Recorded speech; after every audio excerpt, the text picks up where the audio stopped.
What's the Heisman race looking like right at the outset? The Bruce guy Feldman. I think has the best chance of winning it is Dylan Gabriel.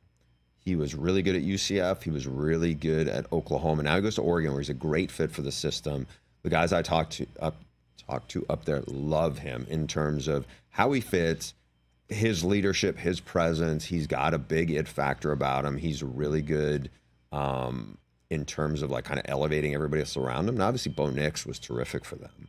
He fit in, and I think Bo Nix, when he came in there, was kind of dusting himself up after ups and downs at Auburn, and got a new start, and it was great. And I think those guys run a really good system. Like the OC there, Will Stein, was a former Louisville quarterback of the Teddy Bridgewater. He's a guy, remember the name. He's going to be a terrific, he'll be a head coach before too long.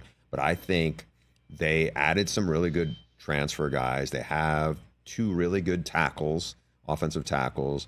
I think Dan Lanning's in that kind of sweet spot with Oregon. I think they're a legit national title threat. And I think Dylan Gabriel's going to put up enormous numbers this year. I mean, Ohio State, Oregon is like game of the year when that happens. It is, right? but go back to this. That's in Oregon. That's correct? up in Eugene, right? But, win or lose, both teams are going to probably go, right. I think, are going to go to the playoffs. Well, so yes. It's going to feel a little more like the NFL. Like, remember we had, I don't know if it was a couple of years ago, where it was like the Chiefs game where it was like 52-49. It was a great Monday night. Against the Rams, yeah. Against the Rams. But it's like, at the end of the day, it's like, it's fun, but then you're going to probably see something different in the playoff, right? And that's how college is now. And that may happen between Michigan and Ohio State this year. Big noon could. or a Fox. It's all on the line. It's so big. We've been talking about it.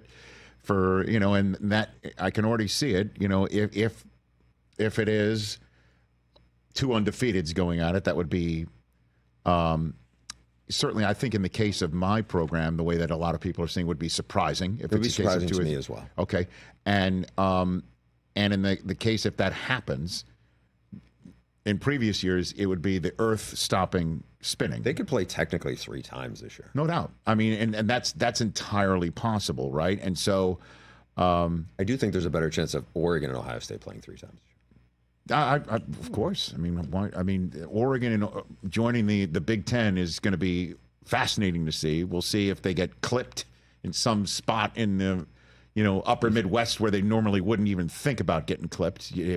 I don't even know their schedule off the top of my head. They got the Idaho Vandals week 1, so I don't know if that's clipped. I mean, they're a good FCS. No, I'm not talking about program, this. Okay. I'm talking about conference play. Trust me. Many Michigan seasons are littered with losses in Iowa that I didn't see coming.